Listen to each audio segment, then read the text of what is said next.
Τον 20ο αιώνα οι τότε υπερδυνάμεις του πλανήτη είχαν εμπλακεί σε έναν αγώνα δρόμου για το ποιος θα πετύχει πρώτος τα σημαντικότερα επιτεύγματα στο διάστημα. Ειδικά οι Ηνωμένες Πολιτείες και η Σοβιετική Ένωση ήταν αποφασισμένες να κάνουν τα πάντα για να πάρουν προβάδισμα σε αυτή τη κόντρα. Δεδομένου αυτού, τόσο η Ουάσιγκτον όσο και η Μόσχα έτρεξαν πολλά προγράμματα βιαστικά με αποτέλεσμα να σημειωθούν πολλά λάθη την τότε εποχή. Και όπως έχουμε διαπιστώσει μετά από πολλά χρόνια, το διάστημα δεν συγχωρεί λάθη. Σήμερα θα μιλήσουμε για την ιστορία του Βλαντιμίρ Κομαρόφ, του πιλότου και αστροναύτη νούμερο 7 που βραβεύτηκε 2 φορές ως ήρωας της Σοβιετικής Ένωσης και έμεινε στην ιστορία ως ο πρώτος άνθρωπος που έχασε τη ζωή του στο διάστημα. Παράλληλα, ο Κομαρόφ ήταν ο πρώτος άνθρωπος στην ιστορία που εξήλθε 2 φορές από την ατμόσφαιρα της Γης. Πριν ξεκινήσουμε, μην ξεχνάτε να κάνετε εγγραφή και ένα like. Αυτό μας δίνει δύναμη να δημιουργούμε ποιοτικά βίντεο για εσάς. Ο Βλαντιμίρ Κομαρόφ από τα πρώτα χρόνια της ζωής του είχε μία κλίση προς το διάστημα. Στα 16 του εγγράφηκε στην Ειδική Σχολή Πολεμικής Αεροπορίας της Σοβιετικής Ένωσης. Μιλάμε για τη δεκαετία του 1940, δηλαδή την εποχή του Δεύτερου Παγκοσμίου Πολέμου, όπου οι νεαροί άντρες της Σοβιετικής Ένωσης ήταν πολύ πρόθυμοι να καταταχθούν στο στρατό της χώρας τους. Ο Κομαρόφ ολοκλήρωσε την στρατιωτική σχολή και υπηρέτησε ως πιλότος μαχητικών αεροσκαφών για 5 χρόνια στον Κάυκασο και στην Ουκρανία.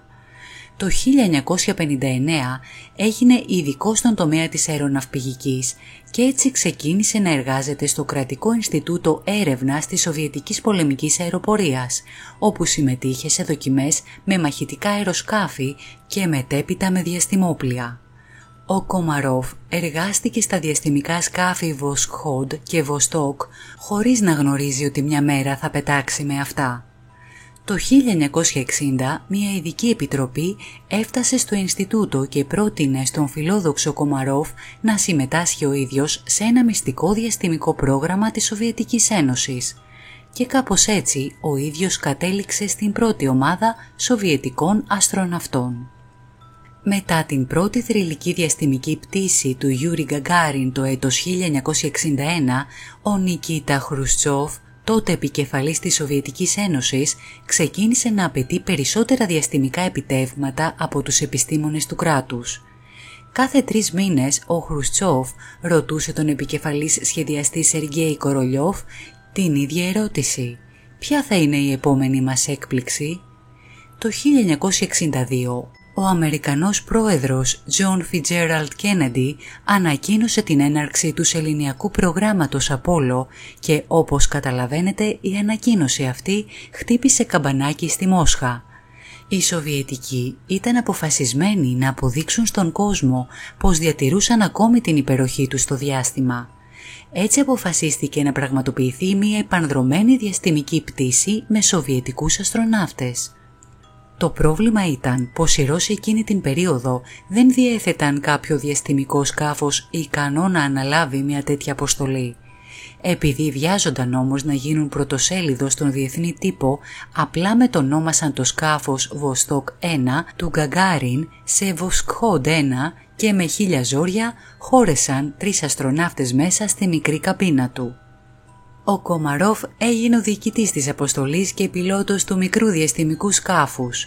Για να αποκτήσουν λίγο ελεύθερο χώρο στη καμπίνα, αφαιρέθηκαν πολλά χρήσιμα συστήματα, ενώ οι αστροναύτες φορούσαν εκπαιδευτικές στολές και όχι τις κανονικές στολές των αστροναυτών, οι οποίες ήταν φυσικά μεγαλύτερες. Δεδομένων όλων αυτών, οι Σοβιετικοί γνώριζαν πολύ καλά πως εάν συνέβαινε κάποιο ατύχημα, οι 3 αστροναύτες θα γινόντουσαν οι πρώτοι άνθρωποι που θα πέθαιναν στο διάστημα. Παρά τις αμφιβολίες πολλών, η αποστολή πραγματοποιήθηκε με επιτυχία. Στις 12 Οκτωβρίου του 1964, το Βοσκόντ 1 εκτοξεύτηκε από το κοσμοδρόμιο Μπάικονούρ στο Καζακστάν. Η πτήση διήρκησε 24 ώρες και οι 3 αστροναύτες επέστρεψαν στη Γη χωρίς ούτε μία γρατζουνιά. Παρά την επιτυχία της πτήσης Voskhod-1, ο Βλαντιμίρ Κομαρόφ γνώριζε πολύ καλά πως το εν λόγω σοβιετικό διαστημικό σκάφος δεν μπορούσε σε καμία περίπτωση να ανταγωνιστεί την αμερικανική αποστολή Απόλλω. Έτσι, η ομάδα του Σοβιετικού αεροναυπηγού ξεκίνησε να εργάζεται σε ένα νέο πρόγραμμα ανάπτυξης διαστημόπλοιου. Το σκάφος ονομάστηκε Soyuz και είχε θέσεις για 3 αστροναύτες. Ο σχεδιασμός του Soyuz αποδείχτηκε πολύ αποτελεσματικός και μέχρι σήμερα βρίσκεται σε χρήση σε τροποποιημένες εκδόσεις του. Δυστυχώς όμως ο Κομαρόφ έχασε τη ζωή του το 1966 κατά τη διάρκεια μιας φρικτής τραγωδίας, περιπλέκοντας έτσι την μετέπειτα εξέλιξη του προγράμματος.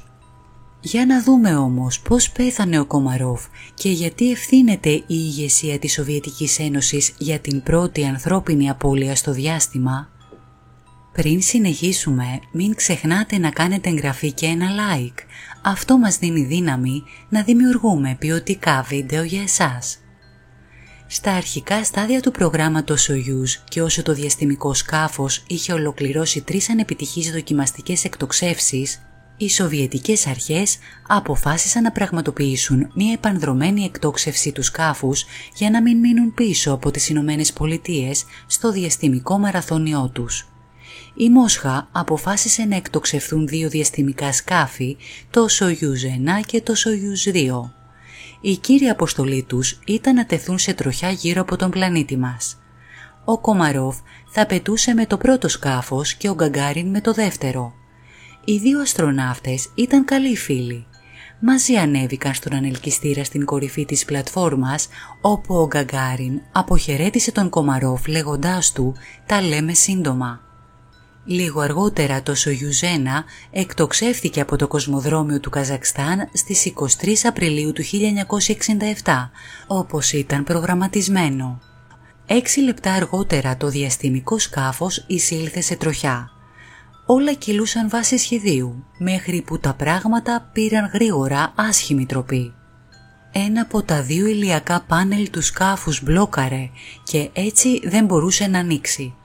Εξαιτίας της έλλειψης ηλεκτρικής ενέργειας, πολλές συσκευές εντός του Soyuz 1 δεν μπορούσαν να λειτουργήσουν και έτσι ο Κομαρόφ δεν μπορούσε να κατευθύνει το διαστημόπλοιό του. Δεδομένων όλων αυτών των προβλημάτων, η Μόσχα έδωσε εντολή να ακυρωθεί η εκτόξευση του Soyuz 2, το οποίο θα πετούσε ο Γκαγκάριν. Παράλληλα, η Σοβιετική ηγεσία αποφάσισε το Soyuz 1 του Κομαρόφ να επιστρέψει στη γη άμεσα, δηλαδή πολύ νωρίτερα από το προγραμματισμένο. Ο σταθμός ζήτησε από τον Κομαρόφ να πιλοτάρει το διαστημόπλοιο χειροκίνητα σαν να ήταν αεροπλάνο. Μετά από 5 ώρες, ο Κομαρόφ κατάφερε το αδύνατο. Μπόρεσε να κατευθύνει χειροκίνητα το Soyuz και να εισέλθει εντός της ατμόσφαιρας της γης. Ο αστροναύτης το μόνο που έπρεπε να κάνει τώρα ήταν να επιβραδύνει το διαστημόπλοιό του.